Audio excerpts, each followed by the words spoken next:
Kharge ji, Sonia Gandhi ji, Honorable CWC members, dear colleagues, I'd like to congratulate all of you on this occasion. We are getting a new headquarters.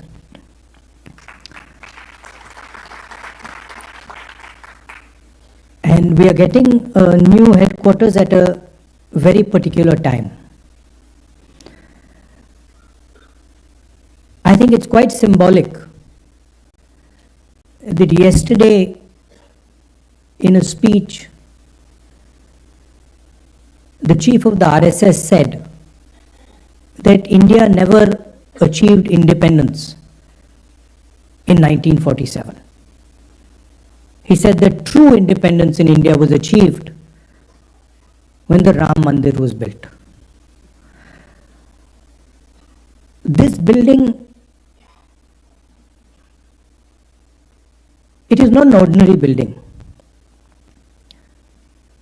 It has emerged from the soil of our country, and it has emerged as a result of the hard work and sacrifice of millions of people, and not just sacrifice prior to the freedom movement, but sacrifice until today. And there are multiple examples. There's an example, of course, of the freedom movement and the fruit of that movement, which was the Constitution, which was essentially attacked yesterday by Mr. Mohan Bhagwat when he says that the Constitution was not the symbol of our freedom. But also after that, thousands of our workers died in Punjab, thousands of our workers died in Kashmir, thousands of our workers died in the Northeast. And so this party has stood for a particular set of values. And we can see those values in this building. Unlike the Western world, which focuses on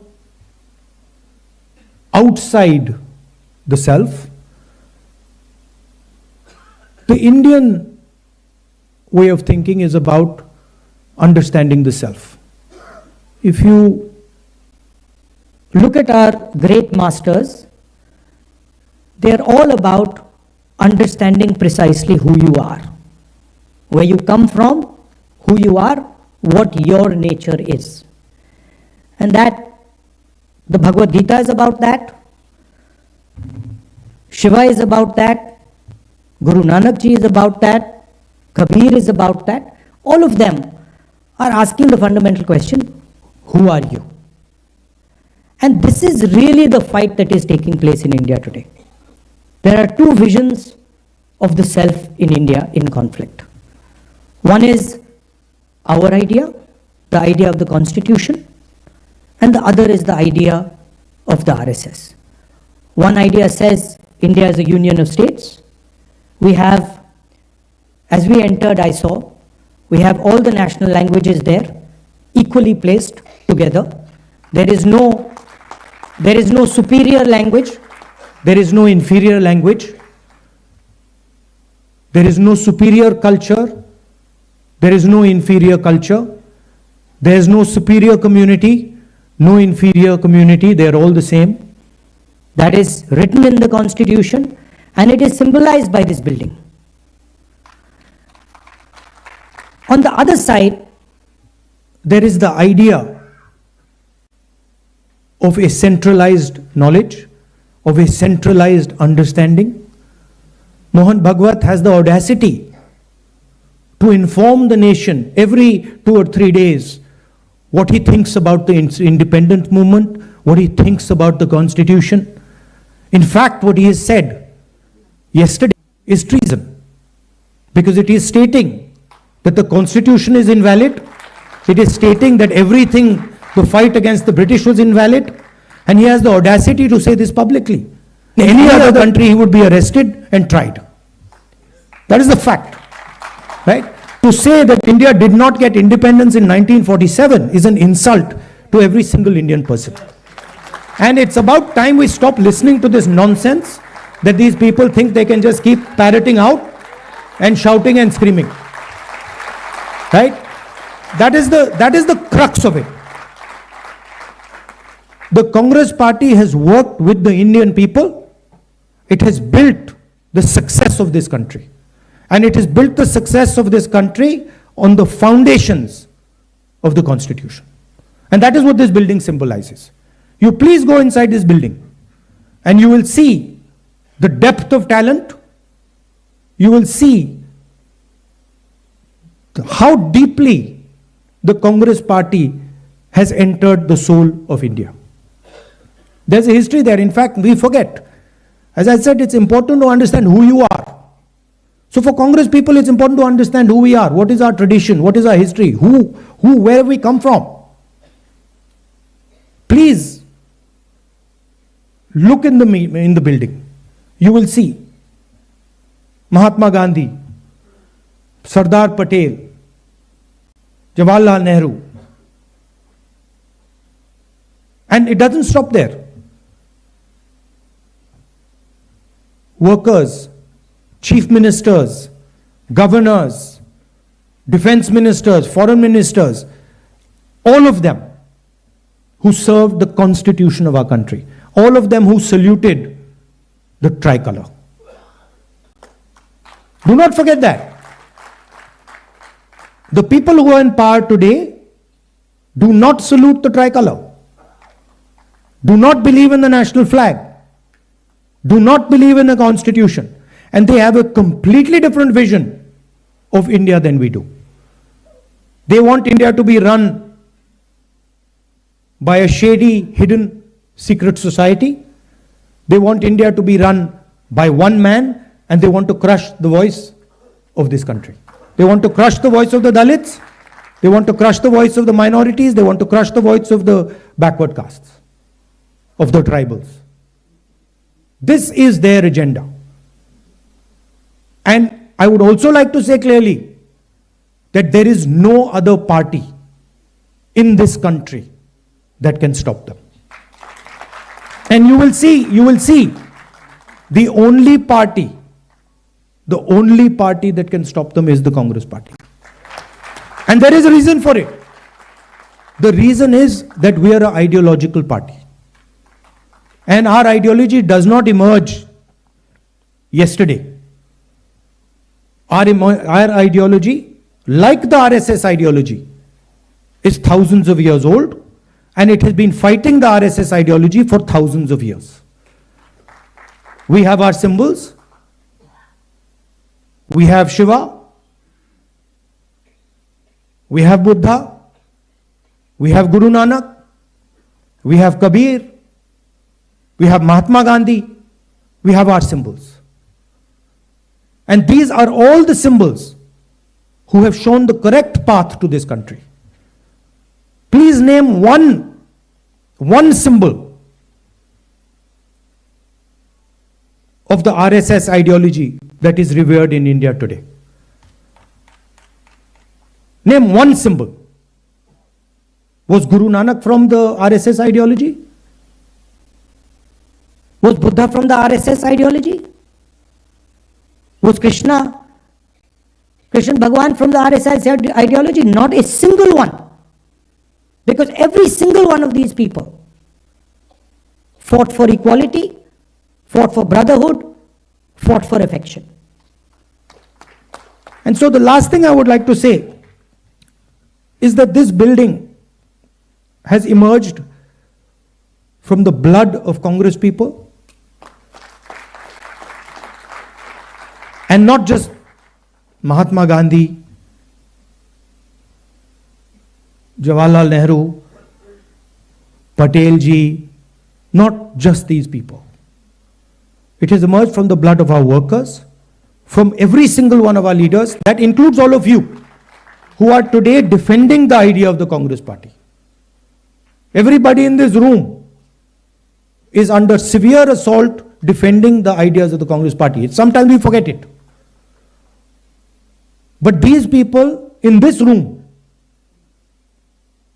are facing systematic attack and assault on their lives because they are in the Congress party. and they are not surrendering to the BJP and the RSS.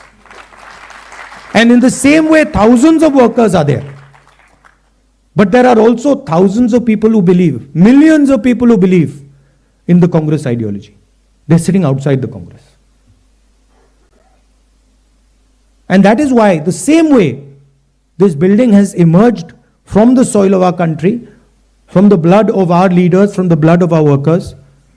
This building, the idea behind this building must also reach the corners of our country. That is the duty of this building. That it does not just remain a building, that the ideas that are inside this building reach the corners of our country. Reach Tamil Nadu, Kashmir, Northeast, Gujarat, Andaman, Lakshadweep, every corner of our country. This idea has to be propagated from this building. So I'd also finally like to thank all the people who've been responsible for giving us this building. The people Venugopalji mentioned, Murli Deora, Motilal Vora ji, who we all miss, Ahmed Patel ji, the others who have helped with the completion, Manish Chhatrat ji, Venugopal ji, Priyanka. I'd like to thank all of you. You have done a tremendous service to the Congress party. But it is important that now we take the ideas from this building and, like leaders of the Congress have done in the past, we spread the ideas to the rest of the soil of this country. Because we are fighting a civilizational war with these people. They are every day attacking the ideas that we believe in. And only this organization, only the people in this room and the millions of workers of this organization have the courage and the capability to stop them. I'd like to say one last thing, that do not think that we are fighting a fair fight. There is no fairness in this.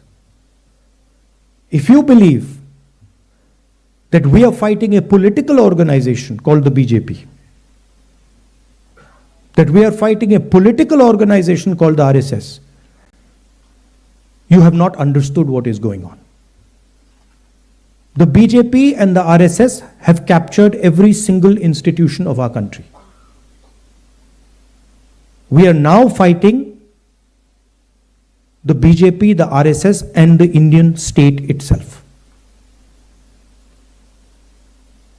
In the last working committee meeting, I said very clearly that there is something wrong that has happened in the Maharashtra election.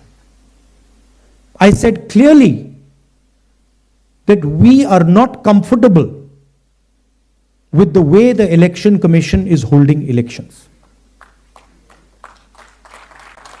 I said very clearly that the large number of new voters that have suddenly appeared, almost 1 crore new voters who have suddenly appeared between Lok Sabha and Vidhan Sabha in Maharashtra, is problematic. And I put a challenge clearly in front of the Election Commission. And I said clearly to the Election Commission through that meeting that it is your duty to make the voter list transparent to the opposition. We said clearly we want to see the voters, the names of the voters who voted in the Lok Sabha election in Maharashtra, and we want to see the name of the voters who voted, names and addresses of the voters who voted in the Vidhan Sabha election. If they were to give us that data, the problem would be solved. Because we would know for sure whether there is a problem in Maharashtra or not. But I would like to state to this meeting that the Election Commission has refused to give us that information. Now I want to ask you, why would the Election Commission refuse to give us voter lists of the Maharashtra election. What purpose is served by not giving us and the rest of the opposition the voter list of the Maharashtra Lok Sabha and Vidhan Sabha elections? Why will it damage the Election Commission to give us this list? And why are they not giving us this list? It is the duty of the Election Commission to provide transparency in elections. If there is a 1 crore increase in voters between Maharashtra, Lok Sabha and Vidhan Sabha, it is the duty and the sacred responsibility of the Election Commission to show us exactly why that has happened, and they are refusing to do it. And this is something every congressman and every opposition person has to keep in mind. There is a serious problem with our election system. And we might find it very difficult to accept this, because we are the people who have put in place the election system. But we have to keep it in mind that there is a problem. And it is the duty of the Election Commission to come clean and to give us the data of the Maharashtra and the Haryana elections, to give us the data we are asking for, the opposition is asking for, and which they are refusing to give us. So that is the situation in which we are fighting. Investigative agencies which are supposed to investigate crimes are being used against opposition. They're being used against all opposition leadership. CBI, ED, all these structures. We do not know whether our institutions are working or are non-functional. It's pretty clear the media, what the media is up to. Everybody knows. Even the people know that the media is no longer free and fair. So these are circumstances under which you're fighting this ideological battle. And I must tell you that I'm extremely proud of every single one of you.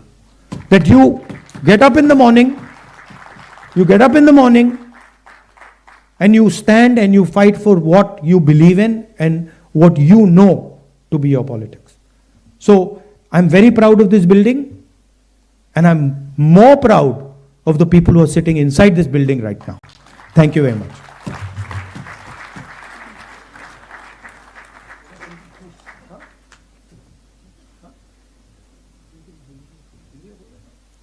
बहुत बहुत धन्यवाद राहुल जी। आपके प्रेरणादायक शब्दों ने नई ऊर्जा को जरूर यहाँ पे संचारित किया होगा। मैं अब अनुरोध करूँगा हमारे अध्यक्ष श्री मल्लिकार्जुन खड़गे जी से कि वो आएं और हम सब लोगों को संबोधित करें। खड़गे जी श्री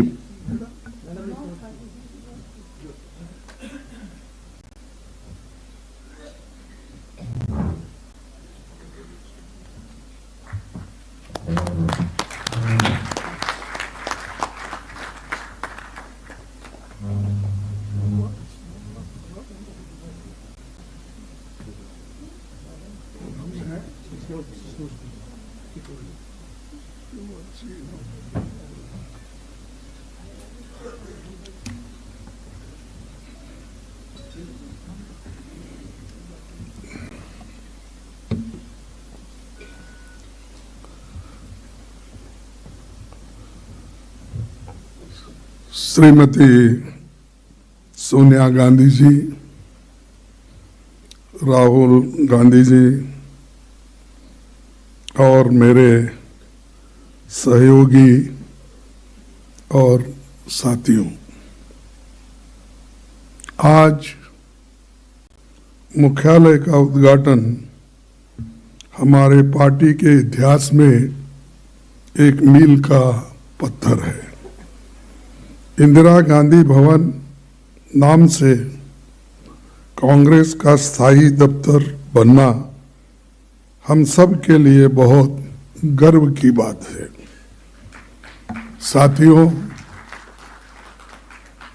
ये बहुत खुशी की बात है कि ये भवन उसी इलाके में बना है जहां हमारे महान नायकों ने सोचा था 31 दिसंबर 1952 को पंडित जवाहरलाल नेहरू जी की अध्यक्षता में CWC की मीटिंग में ये बात हुई और उसके प्रोसीडिंग से मैं कोट करता हूं, उन्होंने क्या कहा था। The committee considered the question of the purchase of the site for the AICC office building. It was decided that a site for the AICC office be purchased in the Indraprastha state on the terms offered. यानी उस दिन की आवाज थी कि इसी area में Congress office बने और ये निर्णय उस वक्त जब जवाहरलाल नेहरू जी के घर में CWC की मीटिंग हुई, उसमें ये उनका इरादा था। तो मुझे खुशी है कि नेहरू जी की ख्वाहिश आज श्रीमती सोनिया गांधी जी ने पूरी की। इस मुख्यालय का शिलान्यास 28 दिसंबर 2009 को कांग्रेस के 125वें स्थापना दिवस पर सोनिया गांधी जी के नेतृत्व में हुआ था और उनकी देखरेख में भवन निर्माण का कार्य आगे बढ़ा। इसीलिए सोनिया जी से हमने अनुरोध किया कि आप उद्घाटन करें और आप यहाँ पधारे। इसी के लिए मैं आपको बहुत बहुत धन्यवाद देता हूं और मैं आपका आभारी हूं।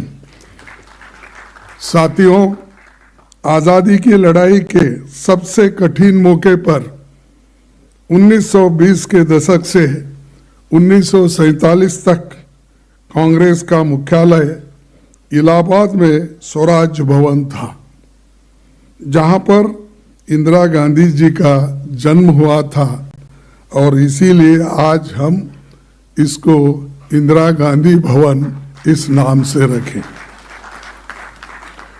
आजादी के बाद मुख्यालय इलाहाबाद से दिल्ली आया और 1969 में जंतर मंतर रोड से निकलकर फिर राजेंद्र प्रसाद रोड पर ये रहा और 1978 से अब तक 24 अकबर रोड पर हमारी ऑफिस है।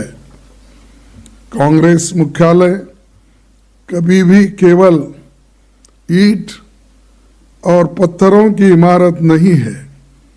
आजादी के आंदोलन के समय से ही हमारे प्रगतिशील विचारधारा और विचारों का केंद्र रहा है।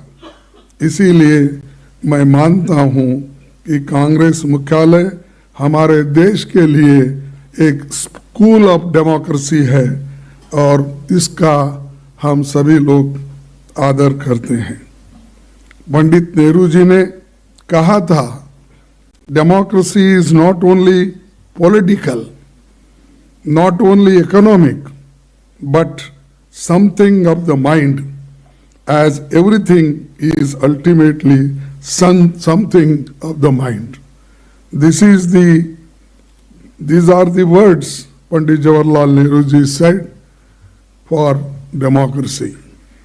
पहले कांग्रेस मुख्यालय से देश की स्वाधीनता की लड़ाई लड़ी गई, फिर राष्ट्र निर्माण का काम हुआ, जिसके लिए गांधी जी, इंदिरा जी, राजीव जी समेत कई कांग्रेस जनों को अपनी शहादत देनी पड़ी।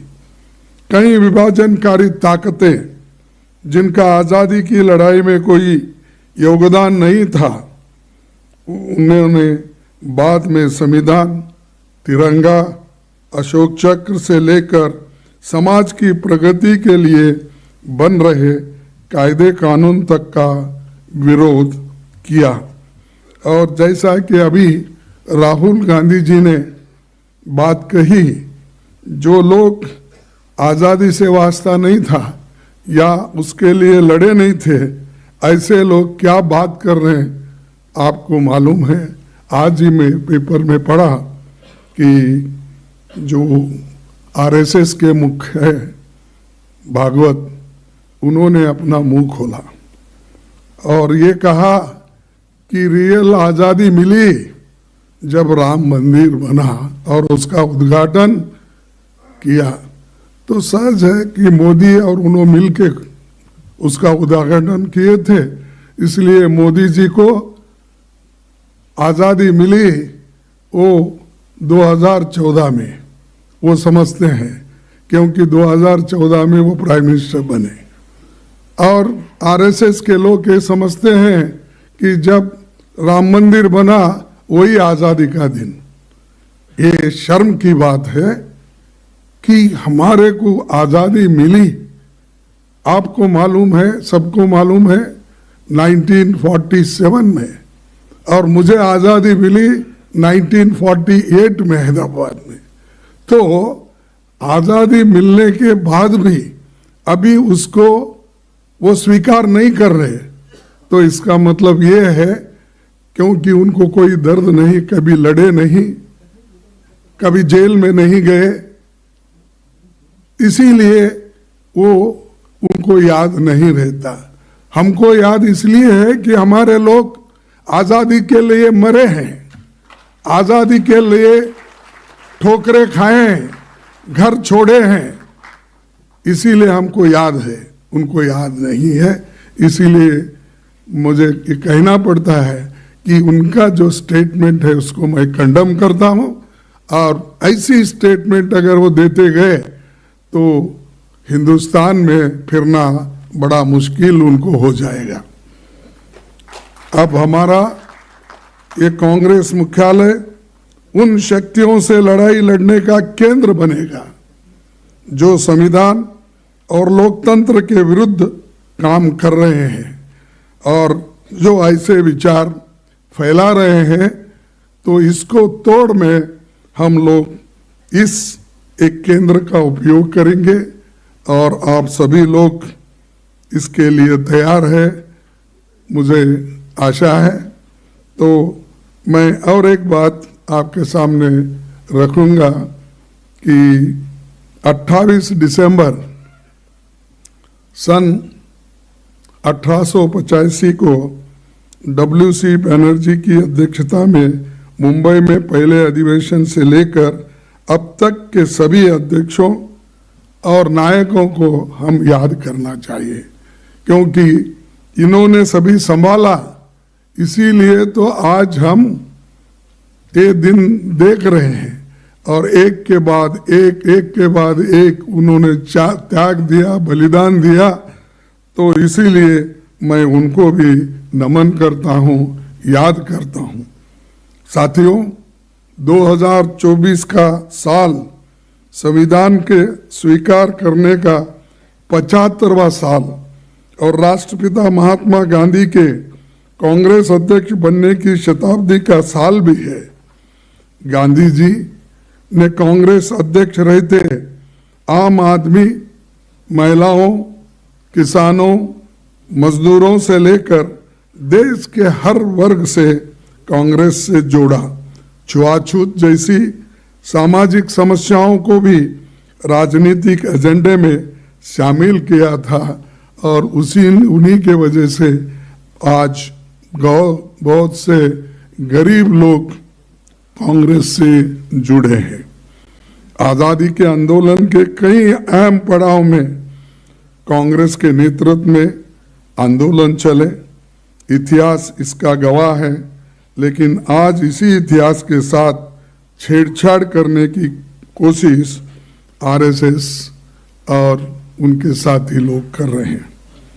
मैं इस मौके पर एक बात कहना चाहता हूं। डॉक्टर अंबेडकर जी ने एक बात बताई थी, याद दिलाना चाहता हूं। उन्होंने कहा था, वे इतिहास नहीं बना सकते जो इतिहास भूल जाते हैं। तो ये बात हमको याद रखना चाहिए। जो इतिहास भूल जाते हैं, जो काम कांग्रेस ने किया उसको अगर भूल जाते हैं, जो लोग आज़ादी हमको दिलाई अगर हम भूल जाते हैं तो आप कोई नया इतिहास बनाने वाले नहीं हैं। तो ये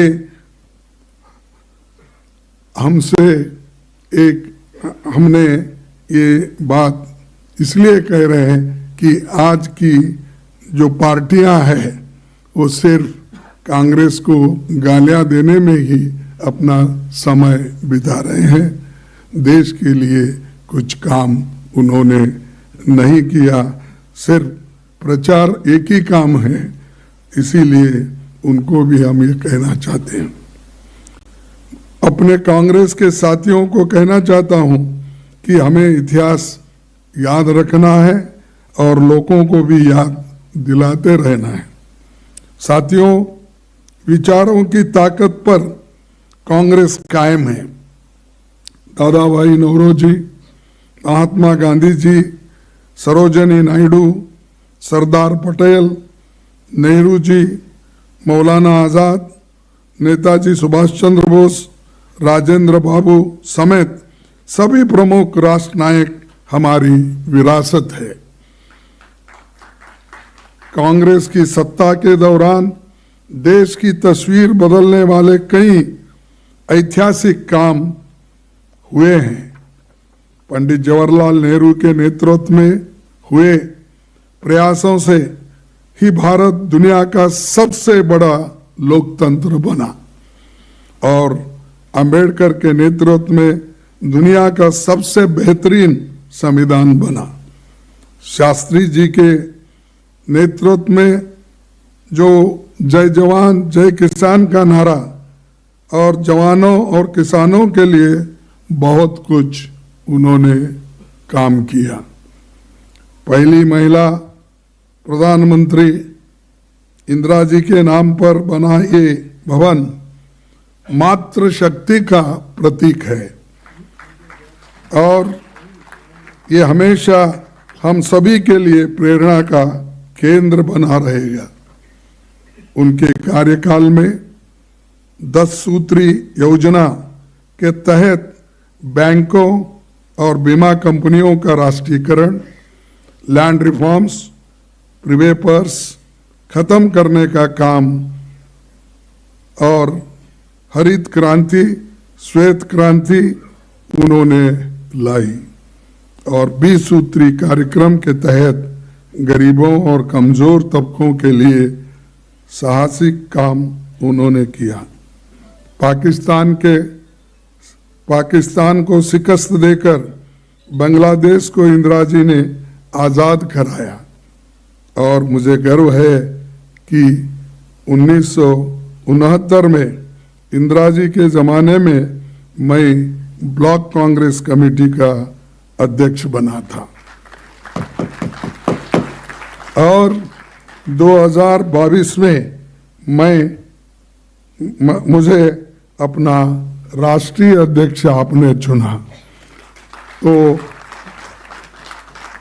69 से लेकर लगातार कांग्रेस पार्टी में मुझे सेवा करने का मौका मिला और आपने जो मुझे अध्यक्ष चुना 2022 में, कि इसका मैं बहुत ही आभारी हूँ और किसी भी शब्द में अगर मैं कहूँगा वो कम गिर जाएंगे शब्द, लेकिन इतना बड़ा एक हम पर आप सभी लोगों ने जो एक आशीर्वाद किया, इसीलिए आज हम आपके आइडियोलॉजी पे, हमारे आइडियोलॉजी पे हम डटे रहते हैं, डटे रहेंगे, चाहे वो कोई भी हो, प्रधानमंत्री हो, आरएसएस के मुख्य हो, होम मिनिस्टर हो।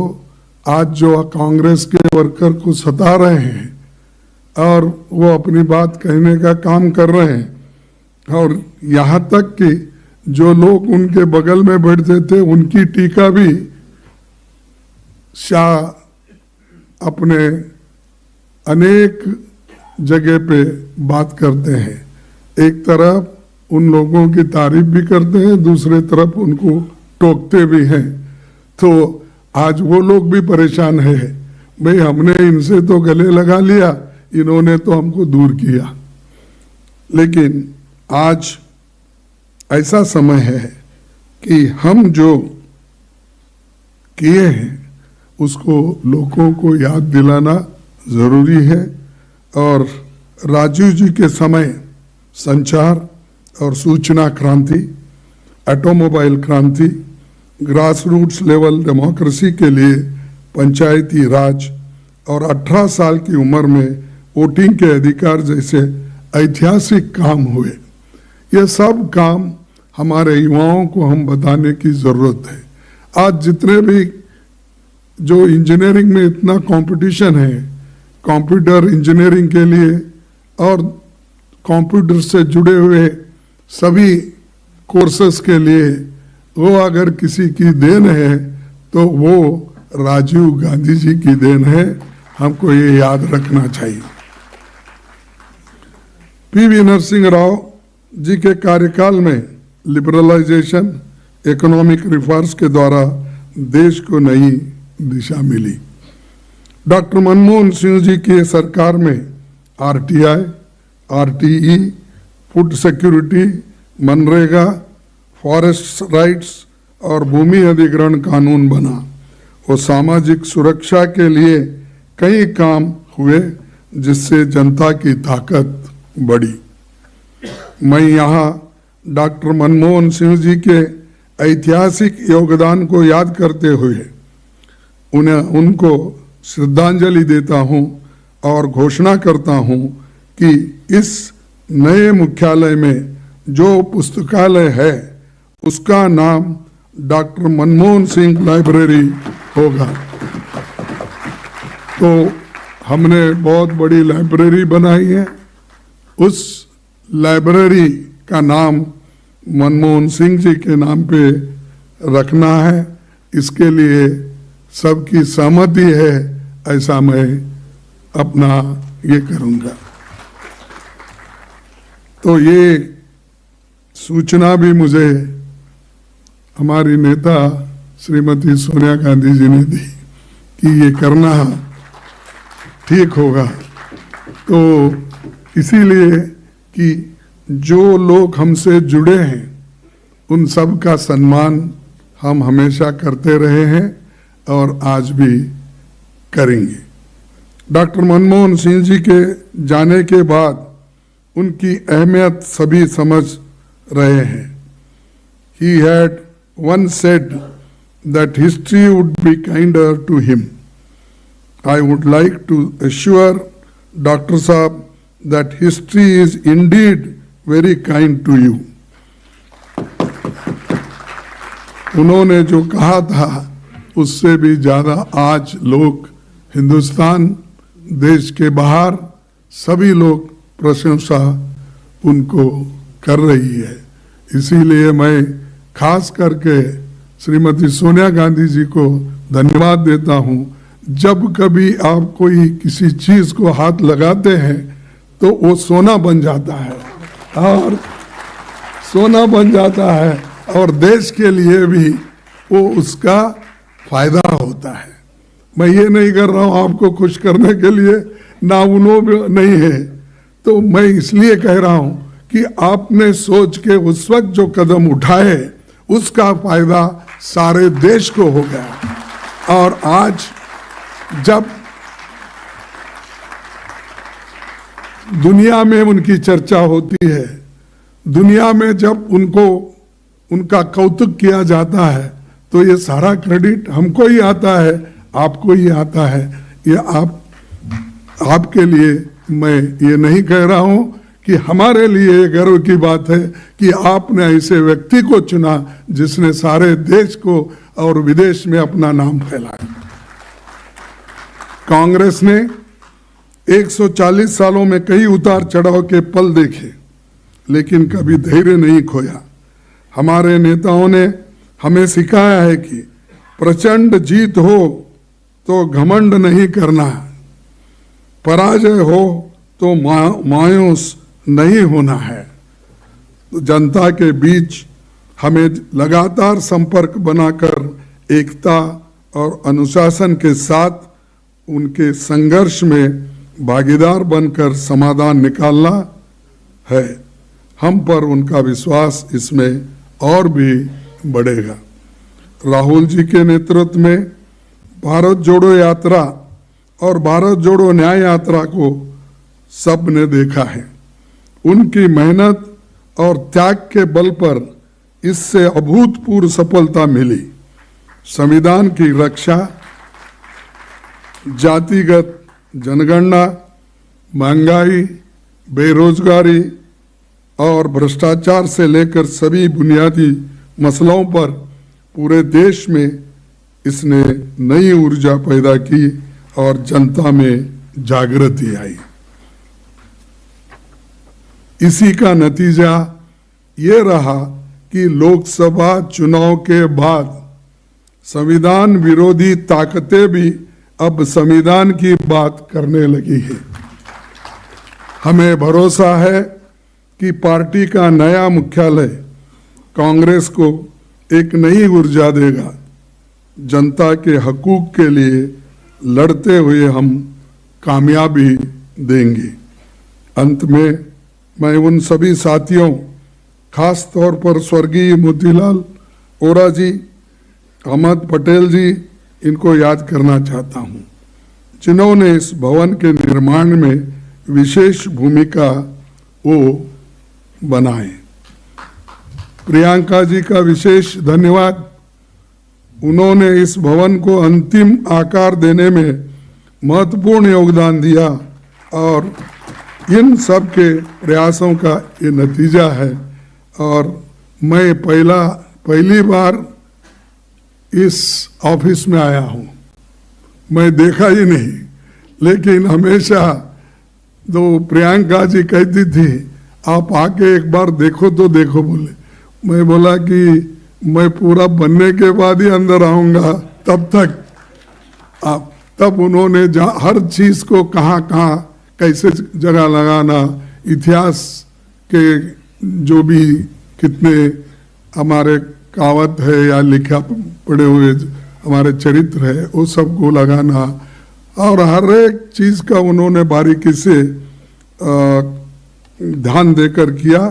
और मैं ये भी धन्यवाद देना चाहता हूँ उनके साथ जो जुड़े हुए लोग हैं, जो काम किए हैं और उनके साथ रह के उनके इंस्ट्रक्शन को बोले, उस सूचना को जिन्होंने इम्प्लीमेंट किया, उन सभी को मैं धन्यवाद देता हूं।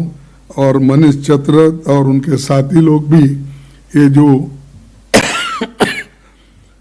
बनाने में वो अपना सहकार दिए, उसके साथ मैं उनको भी धन्यवाद दूंगा जो L&T कंस्ट्रक्शन है, क्योंकि थोड़ा बाकी भी देना है भी थोड़ा, इसीलिए तो मैं L&T कंस्ट्रक्शंस, आर्किटेक्ट और निर्माण में लगे सभी श्रमिक भाई बहनों का भी धन्यवाद करता हूं, क्योंकि लेकिन उनका तो मैं ये कंपनी का तो धन्यवाद करता हूं, लेकिन कंपनी के CEO ने एक बात बताई कि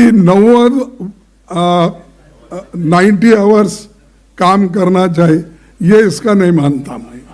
ऐसे लोग भी है जो 90 घंटे काम करता है। अरे मजदूर 8 घंटे में काम करता है तो थक जाता है। इसीलिए पंडित जवाहरलाल नेहरू जी और डॉक्टर अंबेडकर ने ये फैक्ट्री एक्ट बनाते वक्त उन्होंने कहा था कि 8 घंटे से ज्यादा नहीं, और उसके बाद कोई 9 घंटे बोले, लेकिन इन्होंने तो एकदम 12 घंटे 14 घंटे बोल रहे हैं। वो एक को छोड़ना चाहिए, लेकिन मैं कंपनी को अपना धन्यवाद देता हूं क्योंकि उन्होंने बहुत अच्छा काम करके दिया है। और उन श्रमिकों को भी उनकी मैं तारीफ करना, क्योंकि धूल में, धूप में, और कोई हमेशा उनको अगर रक्षा भी नहीं है तो रात दिन ये काम किए हैं, चाहे कोई भी हो, उन सबको मैं धन्यवाद देता हूँ।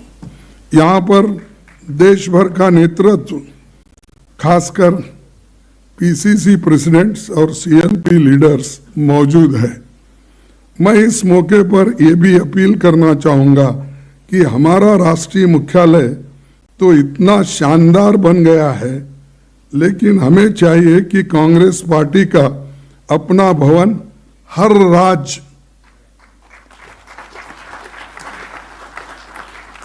मैं आपसे अपील कर रहा हूं तो कि हमारा राष्ट्रीय मुख्यालय तो इतना शानदार बन गया है, लेकिन हमें चाहिए कि कांग्रेस पार्टी का अपना भवन हर राज्य, हर जिले और हर ब्लॉक में बने। इससे संगठन को बहुत ताकत मिलेगी। ये मेरा अपील आपसे है। अगर आप लोग संगठन को मजबूत करना चाहते हैं तो ब्लॉक लेवल से लेकर पीसीसी तक हमारे बिल्डिंग्स होना चाहिए, ऑफिसर्स होना चाहिए, क्योंकि बहुत से बिल्डिंग्स अभी नहीं बने। और एक आपको याद दिलाना चाहता हूं, एक सुप्रीम कोर्ट का जजमेंट है, तो 1969 के पहले जो प्रॉपर्टी कांग्रेस की थी, इंदिरा गांधी के अध्यक्ष बनते वक्त, तब सुप्रीम कोर्ट ने एक निर्णय दिया है कि वो सब प्रॉपर्टी कांग्रेस को देना चाहिए, हैंडओवर करना चाहिए। इसी बेसिस पे हमारे कर्नाटक में जो बिल्डिंग देवेगौड़ा के पास थी, जेडीएस के पास, तो हमने वापस ली। हमारे वहाँ के सभी नेता लोग कोशिश किए और उसके बाद आज लाखों की प्रॉपर्टी है।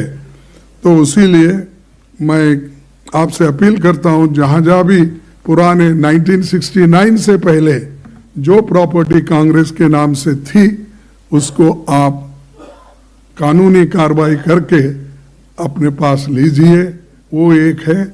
और दूसरा, जहाँ नहीं है, आप कृपया बिल्डिंग बनकर आप एक खुशी कांग्रेस पार्टी को दीजिए। इतना कहते हुए मैं आपको फिर एक बार धन्यवाद देता हूं और आपको बहुत बहुत शुक्रिया और जय हिंद और जय कांग्रेस।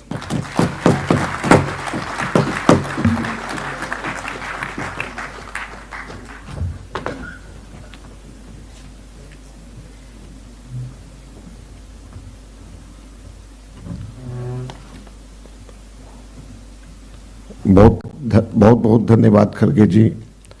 अब हमारा कार्यक्रम अगले चरण पे पहुंच गया है। हम सब लोग समझते हैं कि आप सब लोग जो यहाँ पे आए हैं वो पूरे के पूरे इस भवन में जाकर के उसको अच्छे से देखना चाहेंगे। इसके लिए इंतज़ाम किया गया है और आप लोगों की सीट्स में आपने देख लिया होगा जो आज के कार्यक्रम लिखे गए हैं, उसके अंदर ये मेंशन किया गया है। और अभी मेरे बोलने के बाद में स्टेज के ऊपर बैठे हुए माननीय नेतागण और ग्रुप 1 जो मेंशन्ड है लिस्ट में, जितने भी ग्रुप 1 के साथी हैं वो यहाँ से निकलेंगे और मनीष चतरथ जी उनको लेकर के जाएंगे। गाइडेड टूर उनका यहाँ से सीधे अभी शुरू हो जाएगा। जैसे ही ये ग्रुप बाहर निकलेगा उसके बाद में हम लोग इधर वेट करेंगे। बाकी सारे के सारे लोग कैफेटेरिया में हम लोग नीचे यहाँ पे जाएंगे और वहाँ से एक एक करके वहाँ से गाइडेड टूर 15-15 मिनट के अंतराल के ऊपर हम लोग वहाँ से लेकर के जाएंगे और सभी अरेंजमेंट्स हैं यहाँ पे। और इसलिए 15-15 मिनट के अंतराल पे लेकर के गए हैं ताकि सब लोगों को अच्छे से विस्तार से इस भवन की खूबियाँ और इस भवन के बारे में बता सकें। तो मैं अनुरोध करूँगा हमारे नेतागणों को कि वो यहाँ से निकलें।